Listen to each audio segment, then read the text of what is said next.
scholar Joseph Campbell said computers are like Old Testament gods, lots of rules and no mercy.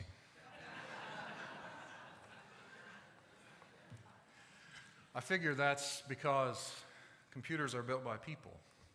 They're so logical. The tech folks might tell you that they're illogical sometimes, but when we get right down to it, there's always some logical thing that has gone wrong. Mercy, though, runs counter to logic. It is a rejection of the rules of fairness. It is an embrace of a reckless kind of love. Shakespeare's play, The Merchant of Venice, asks us to consider what mercy looks like. In 16th century Venice, where the play is set, Jews were forced by Christians to live in a walled ghetto that was locked every night and guarded by a Christian. Jews had to wear red hats to mark themselves. They weren't allowed to own property, so often they made a living lending money with interest, for which they were further persecuted by Christians, since this was against Christian practice. In The Merchant of Venice, the Jewish Shylock has been persecuted by the Christian Antonio. Antonio's friend Bassanio needs to take out a loan to try and win the much sought-after Portia, who's being courted by men from all over the world. Bassanio wants to roll up to her place in style, He wants to look good when he gets there, but he doesn't have the cash.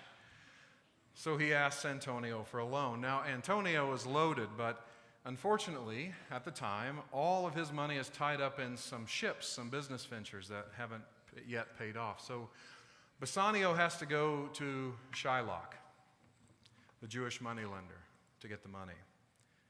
Shylock wants a loan guarantee. So Antonio says he'll make good on the loan if Bassanio can't. But Shylock hates Antonio, as you'll remember. So the only guarantee Shylock will accept is this.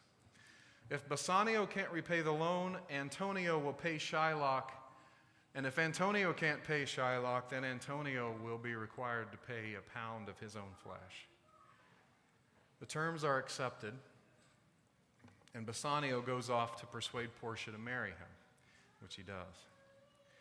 It turns out not only can Bassanio not repay the loan, but Antonio's business ventures don't pan out. He loses all of his money too. Antonio can't pay in cash, so he owes Shylock a pound of flesh, which will kill him. Portia and Bassanio try to save Antonio's life with this little scheme. Portia dresses up like a judge and tries the case dressed as a man. When she looks at the contract for the loan, though, she sees Antonio really does owe Shylock a pound of flesh. It's clear. There's no getting around it. The only way out of it, it seems, is for Shylock to have mercy on Antonio and let him out of the agreement. To try to persuade him not to take the pound of flesh, Portia says to Shylock, "The quality of mercy is not strained. It droppeth as the gentle rain from heaven upon the place beneath. It is twice blessed. It blesseth him that gives and him that takes. It is an attribute to God himself. And earthly power doth then show likest God's when mercy seasons justice. We do pray for mercy," she says, "and that same prayer doth teach us all to render the deeds of mercy." This courtroom moment in The Merchant of Venice is all potential. Shylock holds all the power. Legally, he's in the right. Will he grant mercy when he doesn't have to? If you saw the 2004 movie, you might remember that in this scene, Antonio is strapped to a chair, and Shylock has a sword, and he's instructed to cut the pound of flesh from Antonio. Reverend Marlon Lavenhar has written, "Mercy involves power. To show mercy to you, I must have something to offer you that I can choose either to give or withhold. Mercy is a way of using our power to show love and compassion. Most importantly, mercy is offered whether a person deserves it or not. In this sense, mercy runs counter to justice. He continues, if justice is about making things fair and giving someone her due, mercy involves offering love and forgiveness even when a person may rightly deserve to be punished or shunned. An impoverished employee who steals from his boss to feed his hungry children could justifiably be fired or put in jail. However, being merciful might entail dropping the charges and even giving the worker a raise in his hourly wage. End quote. Justice is not the same thing as mercy. Justice asks, what does a person deserve? Babylonian law famously said that if you put someone's eye out, your eye must be put out, an eye for an eye. If you knock someone's tooth out, your tooth must be removed, a tooth for a tooth. In its way, it was an improvement over what had come before. Previously, you might be killed for putting out your neighbor's eye. Eye for an eye law said, no, the punishment has to fit the crime. They have to be equal. It was a step in the right direction, perhaps. But mercy doesn't much care what the offender deserves. If I am the person in the position to grant mercy, then mercy is much more about who I want to be in a given situation, and less about what the other person deserves. When I am wronged, how do I want to behave? It turns out the merchant of Venice only offers us the potential of mercy. Neither Shylock nor Portia can find their way to granting mercy themselves. The pound of flesh is not exacted, although Shylock has the knife, the sword, but only because Portia finds a loophole in the law. It doesn't say you get the blood, so you have to remove a pound of flesh but no blood. Good luck. But after she wins, Portia forces Shylock to kneel and beg for her help. She strips away his dignity. She takes all his belongings. And Shylock is left to respond, hath not a Jew hands, organs, dimensions, senses, affections, passions? If you prick us, do we not bleed? If you poison us, do we not die? And if you wrong us, shall we not revenge? The play doesn't answer the mercy dilemma, but it does demand that we consider the question, how far will revenge go? What if we were Shylock, holding all the power? What if we were Portia, to whom the power suddenly turns? Would we grant mercy? In our lives, when we have all the chips, when we have been wronged, when we are clearly in the right, do we grant mercy? In a few moments, we'll consider the call of a long ago prophet, long before Shakespeare, who suggests that we can come not just to grant mercy, but to love mercy. The prophet Micah felt it was pretty clear what the meaning of it all was. The enemy was at the gates. The year was somewhere around 700 BCE. Israel was divided into two kingdoms, north and south. One of the world's great superpowers, Assyria, had conquered the northern kingdom, which lay in ruins. Micah was just a country boy, lived way out in the sticks in the southern kingdom. And he watched the Assyrians lay waste to the north. He looked on in terror as they slowly hacked their way toward his home, the southern kingdom, and the holy city of Jerusalem. Some were asking God, why? Why this? Why now? But Micah seems to have thought it was all pretty evident. Jerusalem's leaders are crooked, he said. They're being punished by God for oppressing the poor in legal decisions, for making religious ceremonies inaccessible to the poor. Micah rails against Jerusalem's leadership in this passage from the book of Micah. The leaders of Jacob and the leaders of Israel are leaders contemptuous of justice, who twist and distort right living, leaders who build Zion by killing people, who expand Jerusalem by committing crimes.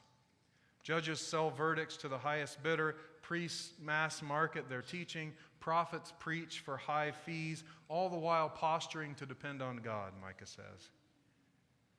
They say, we've got God on our side. He'll protect us from disaster. Because of people like you, Zion will be turned back into farmland. Jerusalem will end up as a pile of rubble. And instead of the temple on the mountain, a few scraggly scrub pines. The book of Micah is an extended courtroom drama. In it, the entire world is called together to hear the case against Jerusalem. The climax of the drama is Micah chapter 6, verse 8, which quotes the judge. What the Lord requires of you is simple: to do justice and to love mercy and to walk humbly. Love mercy. Micah's call is to make mercy a lifestyle.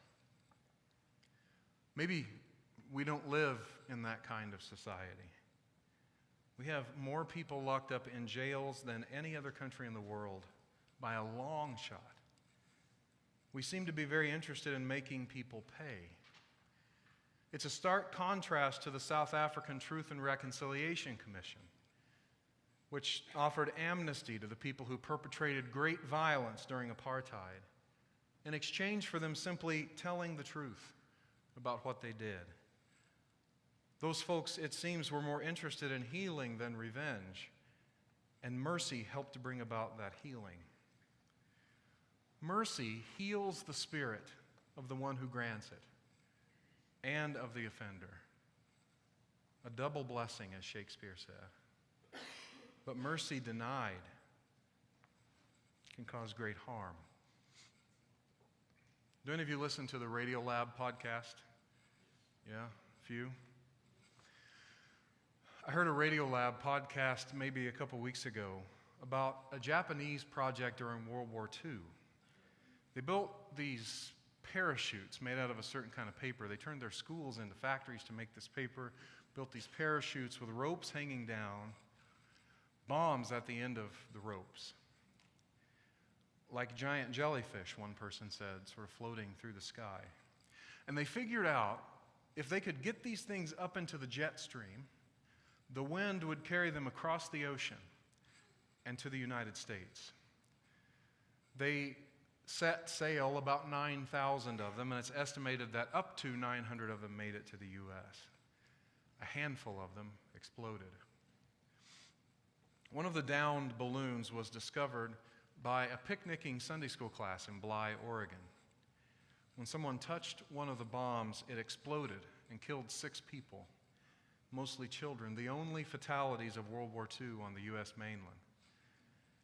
A woman who was 16 years old at the time remembers an incident that happened weeks after that bomb exploded. A military truck was passing through Bly on its way, full of Japanese families, on its way to an internment camp. It stopped in Bly, and a woman jumped from the truck. It was a hot day, and she was begging for water. She and her son were close to heat stroke. She was worried that her son was in danger. The girl, who was 16, went in to fill a pitcher of water to take to the woman, but the mother stopped her from taking it because the townspeople were outside throwing rocks at the woman and her son. The mother was afraid her daughter would get hurt. And for 40 years, the woman was unable to talk about that day. It so ripped at her heart. Truly, as Shakespeare wrote, earthly power does then show likest God's when mercy seasons justice. It starves our souls to deny mercy. But it feeds us in our deepest core when we're able to, when we don't have to, offer a kindness to someone, a cold pitcher of water when maybe it's not expected, in defiance of logic, in defiance even of justice. What's more, you and I, we all need justice, or mercy rather, from time to time. We all stumble and fall. In those moments, it's easy for me to love mercy. But I hope we can love mercy in the good times too. I pray mercy will become a way of life for us in our personal lives and increasingly in our nation's policy and in our relationships around the world. Let us be people of mercy. Amen.